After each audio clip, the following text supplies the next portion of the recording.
आज की कहानी एक ऐसे सीरियल किलर की कहानी है जिसके बारे में जब सच्चाई सामने आई तो कोई भी इस बात पर यकीन करने को तैयार नहीं था कि ये शख्स एक नहीं, दो नहीं, बल्कि 11 लोगों का कत्ल कर चुका है। और यकीन न करने की बड़ी अहम वजह भी थी। वजह ये कि ये वो शख्स था जो बेहद होनहार, बुद्धिमान, शरीफ, नेक, मिलनसार, स्वभाव का बहुत अच्छा, एक अच्छा पति, एक अच्छा पिता।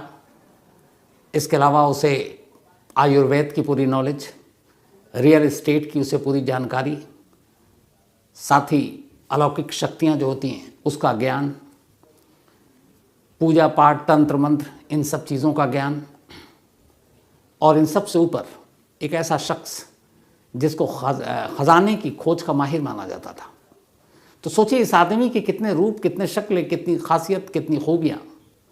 और जब ये चेहरा पुलिस के ज़रिए लोगों के सामने आया तो लगा कि ये कैसे मुमकिन है। एक शख्स जो इतनी सारी खूबियों का धनी है, जो बिल्कुल आम लोगों के बीच में रहता है और एक पारिवारिक इंसान है, जो बेटे को वक्त देता है, बेटे के साथ खेलता है, पत्नी को खुश रखता है, पड़ोसियों से मिलता जुलता है, बुज़ुर्गों की इज्जत करता है, महिलाओं को रिस्पेक्ट देता है।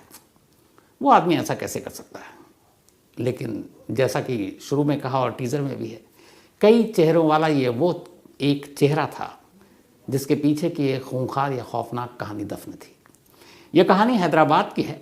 हैदराबाद से लगभग 130 किलोमीटर दूर एक जगह है, उसका नाम है नगर कुरनूल। तो ये जो इलाका है नगर कुरनूल, एक आम इलाके जैसा ही है। इसी नगर कुरनूल में ये कई चेहरों वाला ये चेहरा रहा करता था। इसकी एक पत्नी थी, 2 बच्चे थे, प्रॉपर्टी का काम था।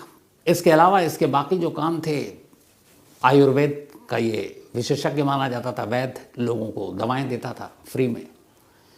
इसके अलावा ये फिर जो बहुत सारी चीज़ें हमारी दुनिया में इर्द गिर्द होती हैं, भूत प्रेत, ये वो, ओझा नहीं था लेकिन लोगों को बताता था कि इस आत्मा होती है तो क्या होता है, ये सारी चीज़ें बताता था। और साथ ही साथ इसको एक धुन था बचपन से ही, और धुन ये कि दुनिया में बहुत सारे गड़े हुए ख़जाने छुपे हैं। उन ख़जानों के बारे में इसे जानकारी मिलती है और वो ख़जाना फिर ये ढूंढ लेता है। उसके इस जुनून और इसके इस पागलपन के चर्चे बहुत दूर दूर तक थे। लेकिन खैर इसके बाद ये सब कुछ चल रहा था, ठीक ठाक था। अभी इसी 12 दिसंबर को एक मामला सामने आता है। होता ये है कि 12 दिसंबर को एक शख्स जिसका नाम वेंकटेश है, वो अपनी बीवी से ये कहता है कि उसे ये नगर कुरनूल से दूर रहा करते थे कि एक प्लॉट ख़रीदना है उन्हें और नगर कुरनूल जाना है, और वहाँ एक शख्स है जिसका नाम है रामती सत्यनारायण। तो उससे सौदा हो चुका है, तो प्लॉट का रजिस्ट्री और बाकी चीज़ें करनी और हम लौट आएंगे। मैं अपने 2 दोस्तों के साथ जा रहा हूँ, लेकिन तुम एक काम करो, अगर लेट हो जाऊँ, ना आऊँ, तो तुम ये नंबर रख लो, और मेरा नंबर काम ना करे तो एक और शख्स जिसका प्लॉट मैं ख़रीदने जिससे जा रहा हूँ, सत्यनारायण, उनका भी मैं नंबर और नाम तुमको दे देता हूँ, और ये मेरे 2 दोस्त तो साथ जा ही रहे। उसके बाद वेंकटेश चले गए। अब जब वेंकटेश चले गए, लौट कर आना था 2 दिन बाद, 2 दिन बीत गया, वो लौटे नहीं। बीवी इंतज़ार करती रही, दोनों दोस्तों को पूछा, दोस्त ने कहा कि हम तो जा ही नहीं पाए थे। वो वहाँ फिर अकेले निकल गए। अब बीवी को याद आया वेंकटेश की कि उन्होंने एक नंबर दिया है जिस शख्स से प्लॉट ख़रीदना है। बीवी ने उस शख्स को फ़ोन किया, यानी कि सत्यमूर्ति को फ़ोन किया, सत्यनारायण को। सत्यनारायण ने कहा कि हाँ वो आए तो थे लेकिन चले गए, उसके बाद मुझे कोई जानकारी नहीं है। अब बीवी परेशान, क्या करे। फिर उसने उनके दोनों दोस्तों को साथ लिया और पहुंच गई उसी नगर कुरनूल में, और जाकर सत्यनारायण को ढूंढने लगी। सत्यनारायण का कोई अता पता मिल नहीं रहा था, लेकिन बड़ी मुश्किल से, चूँकि वो एक इलाके में जाना माना शख्स था, लोग उसकी इज्जत करते थे उसकी तमाम खूबियों की वजह से। तो घर का पता मिला, ये लोग घर गए, उन्होंने पूछताछ की तो उसने कहा कि वो आए थे लेकिन आने के बाद वो चले गए।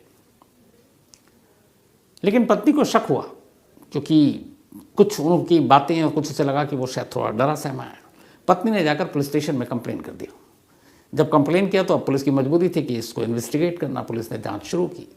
जब जांच शुरू की तो पता चला कि हाँ 12 दिसंबर को सत्यनारायण इस शख्स से मिला था, और नगर कुरनूल में उसे बहुत सारे लोगों ने देखा था वेंकटेश के साथ। इसके अलावा और किसी के साथ आखिरी कोई चश्मदीद था नहीं पुलिस के पास। अब एक तरह से एक पुख्ता सबूत था। जो आखिरी शख्स किसी भी केस में होता है, देखा जाता है चश्मदीद के तौर पर, वो बड़ा इंपॉर्टेंट होता है किसी केस के लिए। तो पुलिस ने अब सत्यनारायण को उठा लिया और उससे अब पूछताछ करने लगी। पुलिस अभी भी कंफर्म नहीं थी, लेकिन फिर कॉल डिटेल बाकी चीज़ें देखी तो पुलिस को कुछ शक हुआ। अब सत्यनारायण से उन्होंने थोड़ी सी सख्ती से पूछताछ शुरू की। सत्यनारायण जो बिल्कुल सीधा साधा भोला भाला मासूम, वो इन सख्तियों के आगे टूट गया और उसने कहा कि हाँ, मैंने कत्ल किया है और इसी वेंकटेश का कत्ल किया। पुलिस ने कहा कब, कैसे? तो उसने बताया कि असल में वेंकटेश को एक प्लॉट ख़रीदना था और उसी के ज़रिए उसने उनसे कांटेक्ट किया, क्योंकि वो उस इलाके में एक रियल एस्टेट का काम भी करता था। 10 लाख रुपए का प्लॉट था। फिर उसने कहा कि जहाँ पे आप प्लॉट ले रहे हैं, मेरा सिक्स सेंस कह रहा है, जो मेरी अपनी पढ़ाई लिखाई है, कि वहाँ कोई ख़जाना है और वो गड़ा हुआ ख़जाना है और पक्का मिलेगा और उसकी कीमत इस 10 लाख से 10 गुना होगी। वेंकटेश को भी ख़जाने का बड़ा शौक़ था। इस दुनिया में हर इंसान सबसे ज़्यादा मुसीबत में पड़ता है लालच की वजह से। जो आप मेहनत से कमाते हैं, इसके अलावा कोई आसानी से कोई चीज़ मिल जाए कि यहाँ ख़जाना है, वहाँ पैसे हैं, या लॉटरी की टिकट है, जो भी है, तो इंसान फ़ौरन लालच में आ जाता है। तो वेंकटेश भी लालच में आ गया। तो उसने कहा कि ठीक है, मैं आता हूँ। अब जब वेंकटेश झांसे में आ गया तो फिर सत्यनारायण ने उसे अपने पास बुलाया और सत्यनारायण ने उसे कहा कि एक शर्त है, ये जो ख़जाने वाली बात है, ये तुम किसी को बताना मत, अपनी फैमिली को, दोस्त को, किसी को भी नहीं, क्योंकि इसकी एक जो है ख़ास बात ये होती है, मेरी शक्ति है जिससे मैं ख़जाने का पता लगाता हूँ, कि अगर तुम्हारे और मेरे अलावा ये बात किसी को पता चल गई तो फिर वो ख़जाना गायब हो जाएगा। तो अगर किसी को तुमने कहा तो कोई फ़ायदा नहीं है। लालच में आ गया वेंकटेश। उसने ख़जाने की बात अपनी बीवी से भी छुपाई। प्लॉट के नाम पे वो पहुंच गया। जब वहाँ पहुंचा तो फिर उसने कहा, 10 लाख रुपए पहले उसने दे रखे थे, तो उसने कहा कि चलो प्लॉट, ख़जाना, लेकिन वह ऐसी कोई चीज़ तो थी नहीं। सत्यनारायण ने कहा कि अच्छा चलो, मैं तुम्हें वो जगह दिखाता हूँ जहाँ पे ख़जाना है। वो सुनसान जगह पर ले गया और वहाँ ले जाने के बाद उसने पहले ये कहा कि देखो, ख़जाना मिल जाएगा, लेकिन हमें 3 गर्भवती महिलाओं की बलि देनी होगी। वेंकटेश एक सीधा साधा आदमी था, बेशक लालच में आ गया था, लेकिन वो इन सब चीज़ों को नहीं मानता था। उसने सत्यनारायण की जब ये बात सुनी, वो डर गया, सहम गया। उसने कहा, ये क्या पागलपन है, 3 औरतें, वो भी गर्भवती, मतलब 6 इंसान की जान, मैं ऐसे दौलत या ऐसे ख़जाना नहीं चाहिए। और उसने कहा तुम मेरे 10 लाख रुपए वापस करो, मैं जा रहा हूँ। तो उसने कहा अच्छा ठीक है, बलि नहीं है, दूसरा तरीका आजमा के देखता हूँ, बिना खून खराबे के ख़जाना मिल गया तो मिल गया। उसने वहीं पर बैठकर कुछ अनुष्ठान टाइप की चीज़ें शुरू कर दी और फिर प्रसाद के तौर पर वेंकटेश को एक कटोरे में दूध दिया। कहा ये पी लो। दूध में जहर मिला हुआ था। वेंकटेश ने दूध पिया, बेहोश हो गया। इसके बाद वजनी पत्थर उठाया और वेंकटेश के सर पे मारा और वेंकटेश की मौत हो गई। लाश वहीं पहाड़ियों की तरफ फेंक दिया, वापस चला गया। अब उसने वेंकटेश की ये कहानी पुलिस को सुना दी। पुलिस को लगा चलो एक कत्ल का मामला था, उन्होंने सुलझा दिया। लेकिन उसी पुलिस टीम में एक अफसर था और कहते हैं कि छोटी छोटी चीज़ों को अगर कोई पकड़े तो बहुत बड़ी बात हो सकती है। अब उसने सारी कहानी एक मर्डर की तो सुना दी।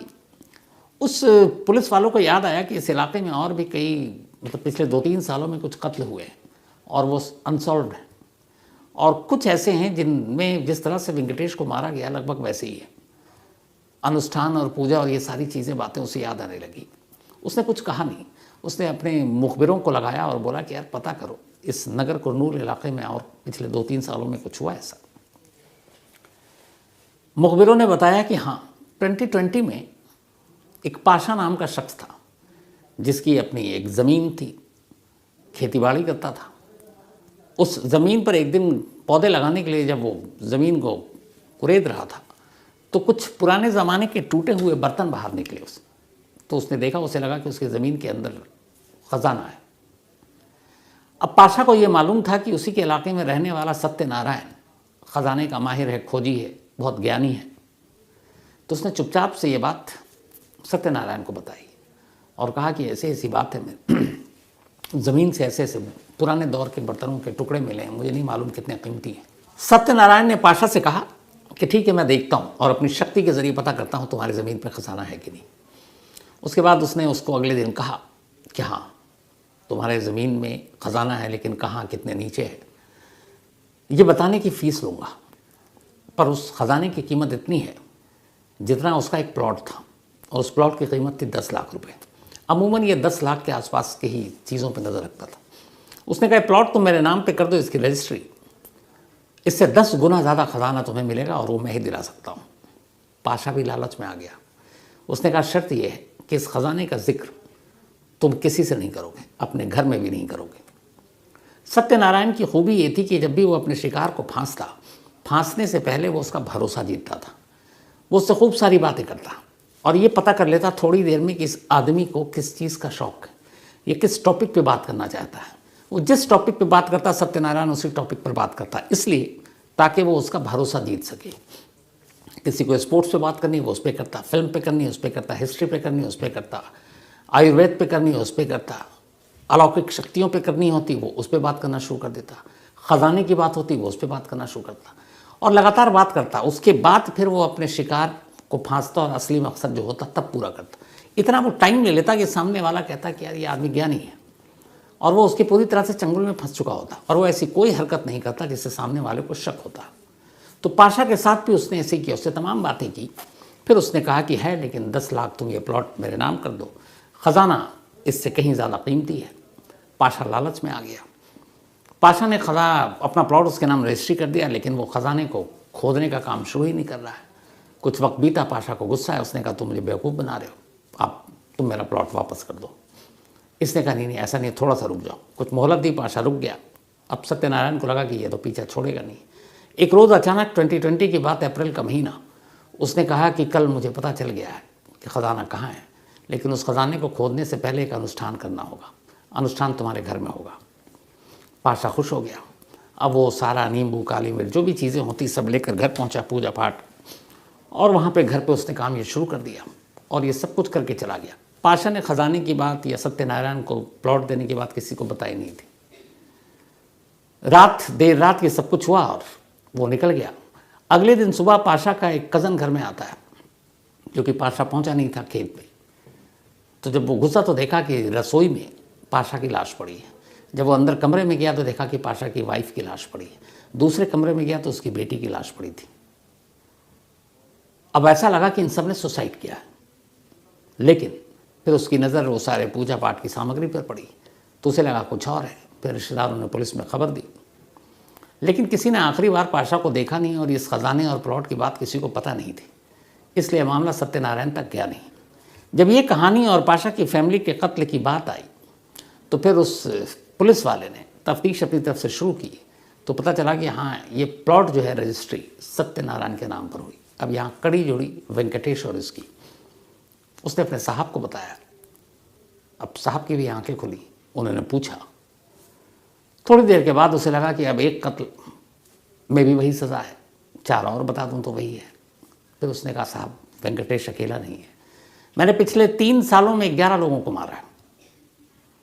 अब पुलिस सुनते ही यकीन नहीं हो रहा, क्योंकि वो शख्स जब ये बता रहा है तब भी वो उतना ही भोला, उतना ही मासूम, उतना ही ज्ञानी, बिल्कुल वैसा ही। उसको देखकर यही नहीं एहसास होता है कि ये आदमी एक सीरियल किलर, इसने 11 लोगों की जान ली होगी।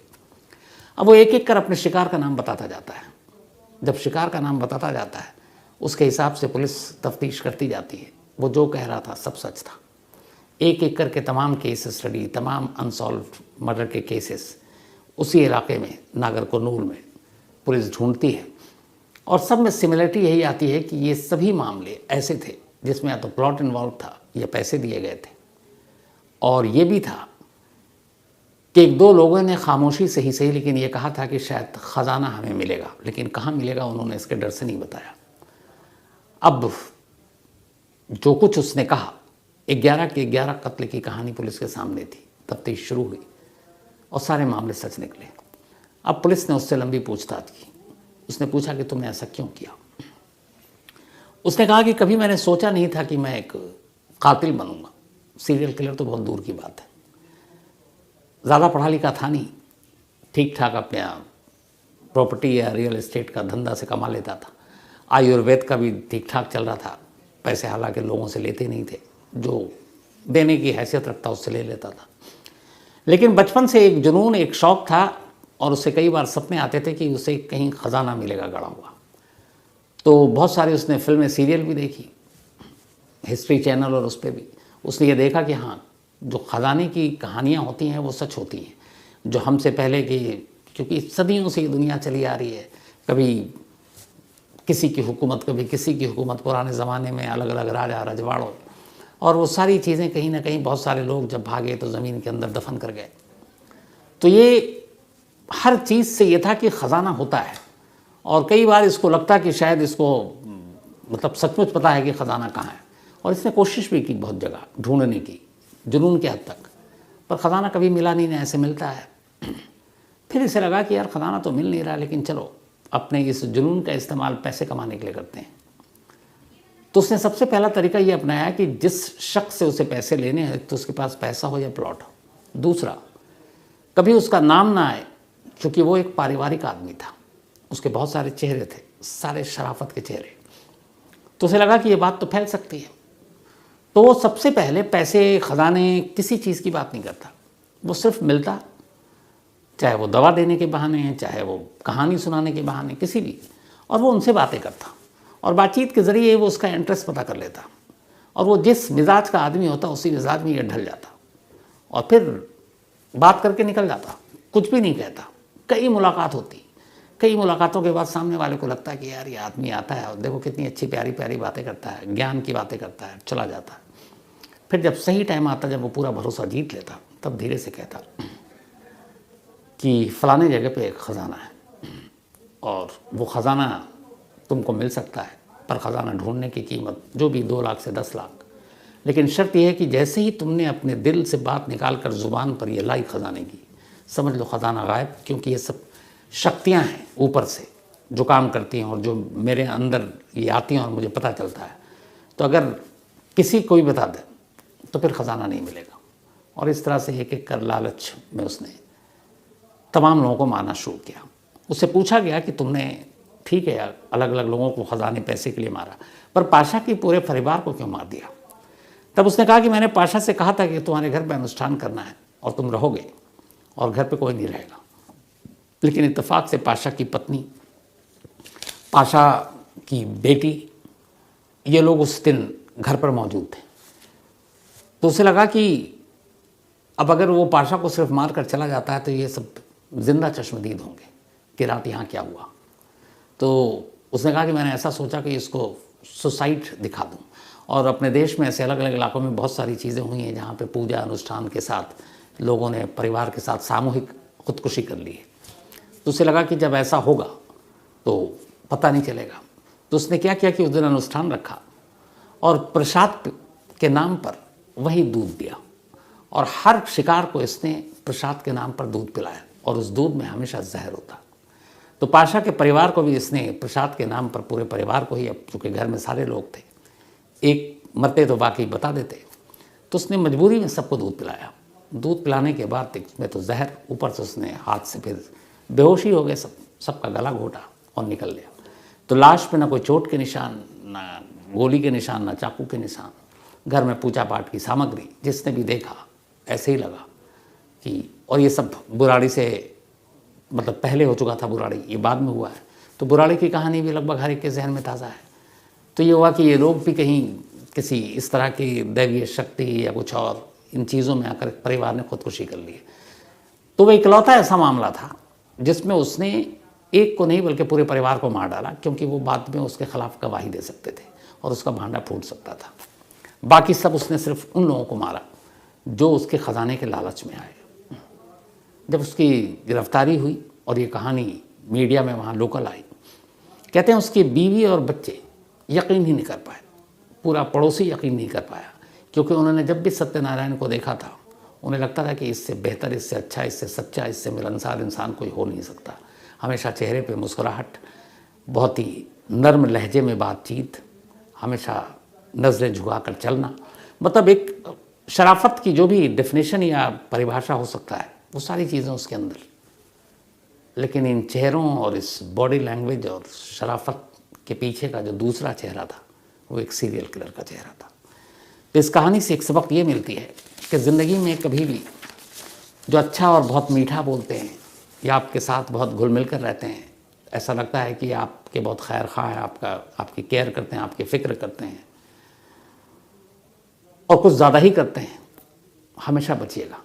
आंख बंद करके भरोसा मत कीजिएगा। हो सकता है वो आदमी अच्छा हो, आपका केयर भी करता हो, आपकी फ़िक्र भी करता हो, लेकिन क्या पता है ऐसी भेष में एक ऐसा शख्स आ जाए जो यही ढोंग रचाए और एक दिन पता चला कि आपका सब कुछ लुट गया। तो जब भी किसी पे भरोसा कीजिए, हमेशा सोच कर, समझ कर, परख कर, और ये इस बात का ज़रूर ख्याल रखें कि अचानक ये शख्स हमारी ज़िंदगी में आकर हमारे लिए इतना अपना क्यों हो गया। एक होता बचपन से हम लोग साथ रहते हैं, माँ बाप, परिवार, बच्चे, भाई बहन, कज़न, रिश्तेदार, आना जाना, एक दूसरे का केयर करना, वो बड़ा स्वाभाविक है। लेकिन एक अचानक आपकी ज़िंदगी में कोई छम से बाहर से आए और आपका बेहद करीबी हो जाए और आप आंख बंद करके भरोसा करें, ये भरोसा बहुत ख़तरनाक होता है। ज़रूरी नहीं हर एक के लिए, लेकिन हो सकता है। तो इस कहानी से यही सबक मिलता है। फ़िलहाल कहानी में आज इतना ही, लेकिन कहानी ख़त्म करूँ उससे पहले वही अपना सिलसिला। आज निंटू का भी जन्मदिन है, सुप्रतिम बनर्जी। आज इसीलिए पता नहीं आज दोपहर कहानी सुनाई थी कि नहीं दीपक, अच्छा छुट्टी लिया उन्होंने आज, और लेना भी चाहिए। तो निंटू सुप्रतिम बनर्जी का क्यूट सा बेटा, बहुत ही प्यारा है। आज उसका बर्थडे है, तो हैप्पी बर्थडे निंटू, हमेशा अच्छे रहो, खुश रहो और पापा को खूब तंग करते रहो। और तुम्हारा बर्थडे गिफ्ट ड्यू रहा। शिवांगी और शिवांशु तिवारी, ये दोनों टेंस हैं, जुड़वा हैं, दोनों भाई बहन हैं, और इन दोनों का ही आज जन्मदिन है। तो शिवांगी और शिवांशु, आप दोनों को हैप्पी बर्थडे। आज तो घर में बहुत चहल पहल होगी। और ट्विंस का बर्थडे मुझे पता नहीं क्यों बहुत अच्छा लगता है। पूनम वार्ष्णे, इनका भी आज जन्मदिन है, तो हैप्पी बर्थडे पूनम जी। और ये नीरज वार्ष्णे जी की पत्नी हैं और हर्षवर्धन इनके बेटे हैं, दोनों ने भेजा है, तो हैप्पी बर्थडे पूनम जी। साथ ही अनुभव, इनका भी आज बर्थडे है, तो हैप्पी बर्थडे अनुभव, ये बस्ती से हैं। इसके अलावा मानवर सिंह रावत, इनका भी आज जन्मदिन है, तो हैप्पी बर्थडे मानवर सिंह जी। और ये भेजा है प्रिया नेगी जी ने, प्रिया नेगी जी के पति हैं मानवर, और ये चमोली कर्णप्रयाग में रहती हैं। चिराग सुभाष नागांवकर, इनका भी आज जन्मदिन है, तो हैप्पी बर्थडे चिराग। और ये भेजा है प्रीति और प्रीति महेश केमकर जी ने, तो थैंक यू सो मच। और मैंने आप लोगों से कहा था शुरू में, कल की कहानी पे बहुत सारे मेल आए, हालांकि कुछ में तो बड़े सवाल लोगों ने मुझसे इतने टेक्निकल पूछ दिए हैं। अमूमन पुनर्जन्म में होता ये है कि एक बच्चा जब पैदा होता दूसरे घर में और ये होता, तो ये कहा जाता है कि वो कहीं मौत हुई, उसके बाद इस घर में जिसने जन्म लिया ये उसका पुनर्जन्म है। लेकिन ये कहानी बड़ी डिफरेंट थी। कहानी ये थी कि एक दिन पहले एक सुमित्रा की मौत होती है, और मतलब वो भी 45 मिनट के लिए, और अगले दिन शिवा का जन्म होता है। तो लोगों ने कहा ये कैसे, या तो ये पुनर्जन्म नहीं है, या तो बॉडी उसके अंदर चली गई, आत्मा। अब इतनी टेक्निकल चीज़ें थी कि मेरा भी सर घूम गया कि मैं इसका जवाब क्या दूँ। तो मेरे पास जवाब नहीं है इसका। लेकिन बहुत सारे लोगों ने जो लिखा मेल, और ज़्यादातर लोगों का ये था, जो ख़ासतौर पर हमारी फैमिली मेम्बर रात को, और अकेले भी रहते हैं, बहुत सारे पीजी में रहते हैं कहीं, और उन्होंने कहा सर डरा दिया आपने, 3 बज रहे हैं। एक के तो मेल ही मैंने देखा कि 3 बज रहे हैं और कहानी सुन रहा हूँ, डर भी लग रहा सर, और छोड़ भी नहीं रहा हूँ। तो बहुत सारे मेल आए, और मैंने कहा ना उसमें बहुत सारे ये टेक्निकल सवाल थे जिनका मेरे पास जवाब नहीं है। लेकिन हाँ, ये मैंने भी कल भी कहा था कि शायद दुनिया की इकलौती ऐसी पुनर्जन्म की कहानी है जिसको वर्जीनिया यूनिवर्सिटी ने भी माना कि ये फैक्ट्स के साथ सच है। इत्तेफाक से आज एक क्राइम तक फैमिली मेंबर हैं, दीक्षा अग्निहोत्री, इन्होंने मेल लिखा है। और दीक्षा जो पूरा मेल लिखा उन्होंने, मैं पूरा आपको हूबहू सुना देता हूँ बिना किसी अपनी तरफ से जोड़े हुए। सर, आपने जो पुनर्जन्म की स्टोरी सुनाई शिवा एंड सुमित्रा की, मुझे अच्छी लगी। सर, मैं ये बताना चाहती हूँ कि ये घटना मेरी फैमिली की ही है, और मैं डिबियापुर से हूँ। शिवा मेरी मामा की सिस्टर थी। मेरे मामा शिवा को उनके ससुराल से लेने गए थे क्योंकि घर में शादी थी, पर उनकी सास ने भेजा नहीं। इसी बात पर झगड़ा हुआ, और फिर ननद ने उन्हें गुस्से में छत से नीचे धक्का दे दिया और बाद में सर पर पत्थर से मारा। शिवा की डेथ के बाद उनके हस्बैंड मेंटली डिस्टर्ब हो गए, और शिवा के दोनों लड़के लेबर का काम करते। एक गलती ने पूरा हंसता खेलता परिवार बर्बाद कर दिया। तो ये दीक्षा अग्निहोत्री हैं, और ये शिवा की, इन्होंने कहा उनकी मामी की सिस्टर थी। तो थैंक यू सो मच दीक्षा आपके इस मेल के लिए, क्योंकि इतनी डिटेल में मुझे भी, इस आपने कुछ नई चीज़ें बताई मुझे भी नहीं मालूम थी। लेकिन आपके रिलेटिव में कभी मौका मिला तो मैं ज़रूर आपसे अभी कहूँगा कि अगर आप सुन रही होंगी तो मुझे मेल में अपना नंबर ज़रूर भेजिएगा, और मेरी कोशिश होगी कि इस फैमिली के जो बाकी लोग हैं मैं उनसे जाकर खुद मिलूं, और मिलने के बाद आज की तस्वीर क्या है, आज इस कहानी में क्या नई चीज़ें हैं, और शिवा या फिर सुमित्रा, इन दोनों के कौन कौन से फैमिली के क्लोज मेंबर अभी हैं, क्या कर रहे हैं, मैं खुद दिल से चाहता हूँ उन लोगों से मिलूँ, बात करूँ, और फिर वो सारी चीज़ें पूरी क्राइम तक फैमिली मेंबर के सामने रखूँ। तो थैंक यू सो मच दीक्षा, लेकिन मुझे उम्मीद है कि आज आप मेल करेंगी और अपना मोबाइल नंबर ज़रूर मुझे बताइएगा ताकि मैं आपको कांटेक्ट करूं। इसके अलावा दिनेश सिंह, इन्होंने भी कहा है कि वो जानते हैं और ये कहानी सच्ची है। साथ ही राघवेंद्र किशोर, इन्होंने भी इस पर जिक्र किया है। राजा चावला, इन्होंने कहा था डर लगा। अक्षय कावरे को भी डर लगा। Professor Sudhir Kumar Tewatia, thank you so much, और मैंने आपको मेल कर दिया है सर नंबर। साथ ही अरिजीत प्रमाणिक, ये मुझसे पूछते हैं कि डेली रूटीन आपका क्या है, आप कैसे मैनेज करते हैं। किसी दिन अरिजीत डिटेल में बताऊंगा सुबह से रात तक। और हाँ, इन्होंने ये भी लिखा कि अभी मैच चल रहा तो विक्रांत गुप्ता जी के साथ आप शो पर आइए क्रिकेट के भी, और उन्हें यहाँ बुलाइए। मैं उनको यहाँ बुलाता हूँ। फिलहाल क्रिकेट के शो से मैं थोड़ा कुछ दिनों के लिए मैंने दूरी बना रखी है। उसकी वजह ये है कि अभी भी वो 19 नवंबर दिमाग से निकला नहीं है। वो अहमदाबाद का स्टेडियम, वो इंडिया और ऑस्ट्रेलिया का मैच, तो एक बार उससे पूरी तरह उबर लूँ, फिर क्रिकेट के बारे में खूब सारी बातें करूँगा। और वैसे भी हाँ, उस पर याद आया, फिर एक और भी अभी दिल टूट गया जब पता चला कि रोहित शर्मा को मुंबई इंडियंस ने कैप्टनशिप से हटा दिया और हार्दिक पांड्या को लिया। जिस दिन ये खबर मिली, मैंने और मेरी बेटी दोनों ने मुंबई इंडियंस को अनफॉलो कर दिया, क्योंकि रोहित शर्मा ने जिस तरीके की वर्ल्ड कप में कैप्टनशिप की, 10 मैच, वो यादगार मैच, बस एक बुरा दिन था हमारा, और निस्वार्थ, मतलब अपने माइलस्टोन के लिए नहीं, हर मैच में रोहित शर्मा ने टीम को एक बेहतर स्टार्ट देने के लिए अपने विकेट की कुर्बानी दी कि आउट हों कुछ हों, लेकिन दूंगा बेटर स्टार्ट ताकि आने वाले बैट्समैन को रन रेट की चिंता नहीं करनी चाहिए। बड़े अरसे के बाद, मुझे लगता है धोनी के बाद ऐसा कैप्टन मिला था हमें, और नेशनल कैप्टन, हमारी टीम इंडिया के कैप्टन, और उनको फिर मुंबई इंडियन ने हटा दिया। हार्दिक पांड्या जो छोड़कर गुजरात टाइटन चले गए, वापस आए और कैप्टनशिप की शर्त पर आए और उनको बना दिया। तो मैं अकेला नहीं हूँ, मुझे लगता है कि मेरे जैसे लाखों होंगे फैंस जिनका इस फैसले से दिल टूटा है, और मैं मुंबई इंडियंस के इस फैसले के साथ बिल्कुल नहीं। तो इसलिए इस बार आईपीएल में मुंबई इंडियंस, मैं रोहित शर्मा को सपोर्ट करूँगा, हर मैच में चाहूँगा आईपीएल में वो अच्छा खेलें, पर मुंबई इंडियन मैच हारे। आप लोग भी अपनी राय दे सकते हैं वैसे। इसके अलावा उमर शहजाद, ये पाकिस्तान से हैं, और शहजाद साहब आपने ठीक कहा, और आज मेरे सामने इत्तेफाक से दीपक खड़ा हुआ, क्योंकि शिकारपुरी की फैमिली में कहीं कुछ एक दूर के रिलेटिव उनकी डेथ हो गई थी, तो वो नहीं है। ये मैंने कई बार कहा भी है, तो दीपक तुम ऐसा कर सकते हो, जैसे सिर्फ उमर शहजाद पाकिस्तान से नहीं और भी लोगों का है, कि जो हम टीज़र देते हैं उसको 2 लाइन इंग्लिश में लिखें, 2 हिंदी में लिखें, ये तो पॉसिबल है। हमने कई बार कहा है, तो एक काम करो, कल से ये रूटीन बना लो एकदम, गीता और कुरान, कि इससे नहीं हटना है। एक टीज़र इंग्लिश में होगा और एक हिंदी में होगा, तो उससे लोगों को आसानी होगी। Thank you so much Umar sahab इस तरफ ध्यान दिलाने के लिए। राजेंद्र सिंह रावत, इन्होंने एक कहानी की फरमाइश की। तो आज कहानी में इतना ही। अब आपसे मुलाकात होगी कल रात 9 बजे किसी नई कहानी के साथ। तब तक अपना और अपनों का ख्याल रखिएगा। Thank you very much.